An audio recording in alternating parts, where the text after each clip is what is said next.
This is macOS Ken. Wait times lengthen for new iPhones, news around iOS 26, and one model of Mac does not like Tahoe.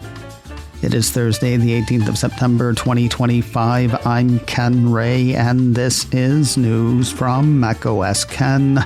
Brought to you by yours truly and sponsored by Clean My Mac, now with Cloud Cleanup. Try it free for 7 days and use code macOSKen20 for 20% off at clny.com/macOSken. This show is also supported by people like you, patrons through Patreon. Find out more and add your support at patreon.com/macOSken. Wait times for Apple's latest iPhones are lengthening here in the States. That is the word from JP Morgan analyst Samik Chatterjee. Apple 3.0 ran part of a note he wrote on Wednesday. He and his say lead times on average have expanded by 4 days for all of Apple's new phones since pre-orders began last Friday, the 12th of September. Team Chatterjee sees two big takeaways. One, expansion of lead times highlights a stronger demand backdrop year on year. And two, a notable driver behind the lengthening of lead times appears to be the maintained price points from the previous generation, positioning the iPhone 17 series as a compelling upgrade proposition to consumers, particularly in China, where smartphone subsidies are likely helping as well. Mr. Chatterjee has an overweight rating on Apple shares. His price target on the shares is $255.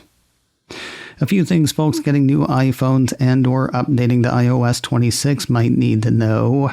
For people getting any of Apple's new phones, Mac Rumors ran a piece a few days ago saying that they all ship with the iOS 26 adaptive power option enabled by default. The report explains that feature, saying, adaptive power is meant to adjust the iPhone's power draw on days when you are using more battery power than normal. It can adjust power draw, lower screen brightness by 3%, and limit background activity. It's also designed to activate low power mode when the phone's battery drops to 20%.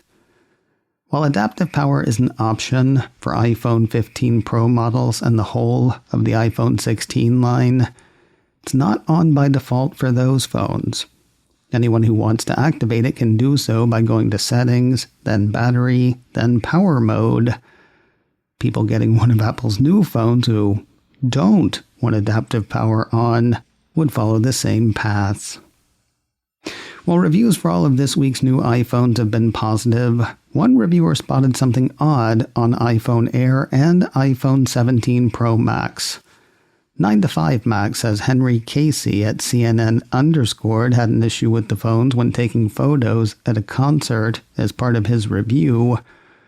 That review had Casey saying, 1 out of every 10 or so photos taken on the iPhone Air and iPhone 17 Pro Max have small, blacked out portions, including boxes and parts of white squiggles, from the big LED board behind the band. Apple told CNN, yeah, it does that. According to 9to5Mac, an Apple spokesperson confirmed to CNN _ that this can happen in very rare cases when an LED light display is extremely bright and shining directly into the camera. Apple says it has identified a fix and will be releasing it in an upcoming software update. Look, I'm not making excuses for Apple, but isn't this a thing that happens when shooting LEDs with a decent camera? Like, I have LED Christmas lights. When I try to take a picture of my tree, looks like half the lights on my tree are out. They're not. It's just... Well, anyway, Apple's going to fix that.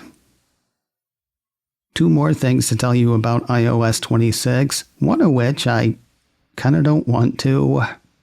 Mac Rumor says some people are complaining that liquid glass makes app icons on iPhone look crooked.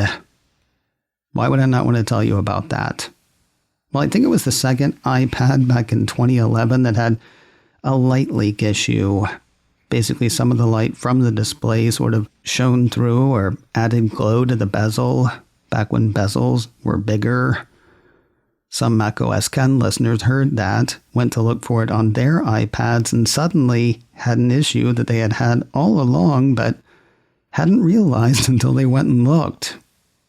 So yeah, I thought about not telling you today that some people are complaining that liquid glass makes app icons on iPhone look crooked, but if it's happening to you, I didn't want you to think you were the only one. Mac Rumor cites a Gizmodo piece indicating that glowing effects on the corners of the app icons under liquid glass can produce an optical illusion that makes icons appear tilted. Users impacted by the phenomenon report feeling disoriented, with some experiencing dizziness from the perceived slanting effect. Personally, I haven't seen it, and I'm not going to go looking for it too hard.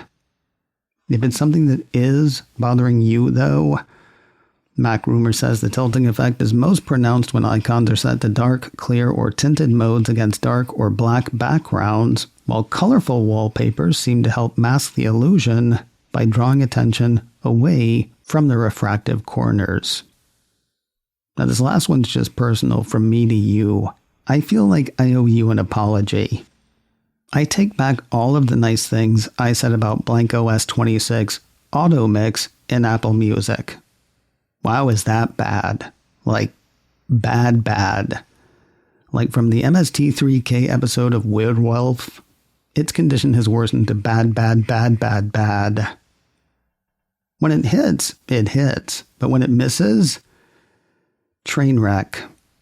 Like Everyday Sunshine by Fishbone ends. Doesn't fade, doesn't draw out. It ends. Ends on a vocal. It ends.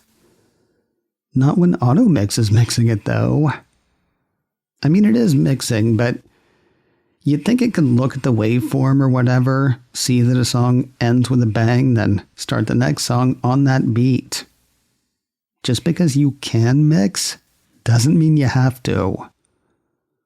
There were two absolutely disastrous audio wrecks when I was listening last night after telling you how much I liked AutoMix with no apparent way to tell Apple Music that was not good. They need a what the hell button. Anyway, I've turned it off now, and I don't know, maybe that is the what the hell button. More news in a moment, but first a word from today's sponsor, Clean My Mac, and their new feature, Cloud Cleanup. I told you about the nearly 600 gigabytes of large files Cloud Cleanup found in my iCloud account. Stuff that I've known I was storing, but why? Also, seriously, that much?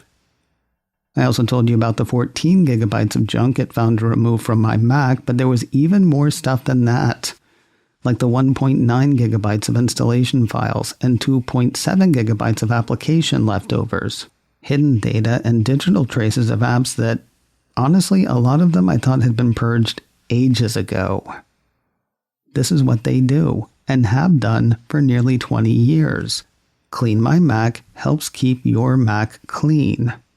And you can try it for free for 7 days. Put it through its paces. Get rid of the junk. Then when you're ready to sign up, use code macOSKen20 for 20% off at clnmy.com/macOSken. Since 2008, Clean My Mac has been helping users like us get the most out of our machines. Now they're doing it again with Cloud Cleanup.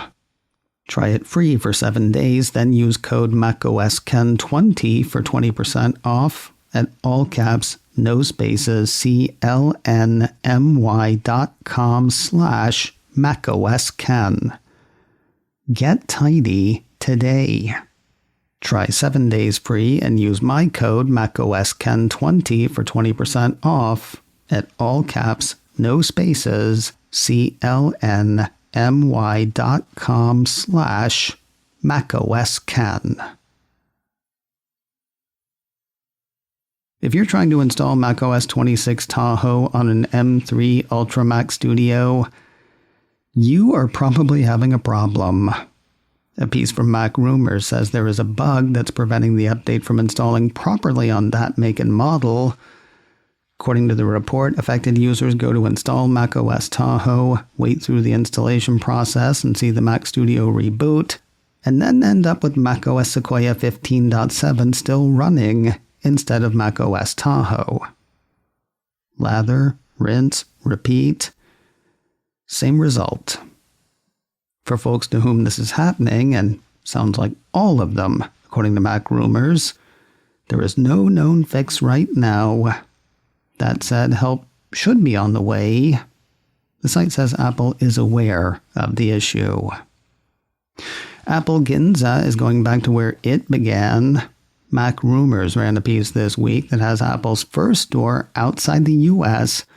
closing up its temporary shop and going back to its original location. 3 years later. If you're wondering what the heck took so long, the building it had been in was actually demolished and a new one built in its place. So yeah, that takes time. The temporary store closes permanently next Monday, the 22nd of September.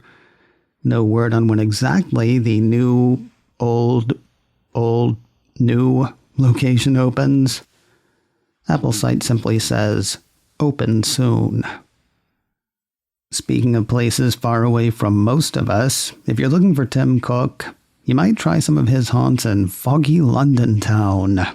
He was last spotted just outside that city in Windsor, according to 9to5Mac. Quoting that, Apple CEO Tim Cook was among multiple high-profile guests at a state dinner at Windsor Castle on Wednesday, joining King Charles III and Donald Trump.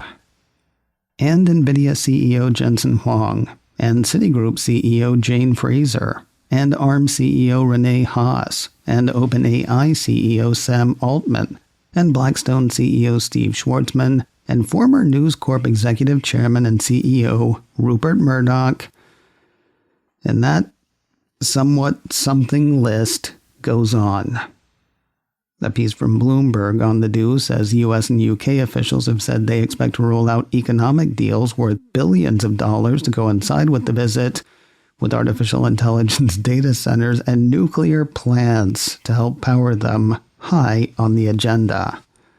Microsoft, OpenAI, and other American companies announced plans to spend tens of billions of dollars on technology infrastructure in the UK. While Microsoft and Google have announced big UK investments in recent days, 9to5Mac says Apple has not. And yet there was Tim Cook, so who knows? And finally today, remember when the world's richest man-child, who's actually not the richest person in the world anymore? Yeah, remember when Elon Musk sued Apple for allegedly stifling his AI whatever? Last month he accused Apple of unfairly favoring the artificial intelligence company OpenAI across iPhones and thwarting competition for other chatbot makers. That is why Grok, or whatever, never makes it to the top of Apple's App Store, according to Musk, and neither does any other AI app besides OpenAI. Except for when DeepSeek was tops in the App Store last January, and Perplexity was tops in the App Store last July, and Google's Gemini was tops in the App Store, checks watch, in the last 48 hours. TechCrunch ran a piece Tuesday that had Google's AI, I want to say solution, but also I don't. Anyway, Google's Gemini was number 1 in the App Store, driven by recent image editor model Nano Banana. I know Musk has money to burn, but why just burn it? I mean, some money might get singed in any endeavor. Still, what worthwhile venture starts with piling up money to burn it? What are you, the Joker? Make a better product. Don't piss off half the planet. These are 2 things you might try. Honestly, just do the better product thing. Most people really don't care about the rest of it. macOS Ken, brought to you by me, and sponsored by Clean My Mac, now with Cloud Cleanup. Try it free for 7 days and use code macOSKen20 for 20% off at clny.com/macOSken. This show is also supported by people like you, patrons through Patreon. Find out more and add your support at patreon.com/macOSken. Advertising handled by Backbeat Media, online at backbeatmedia.com. You can find me on Mastodon, macOSken at mastodon.social. You can also send me an email, info@macOSken.com. Until next time, that is news from macOS Ken. I'm Ken Ray.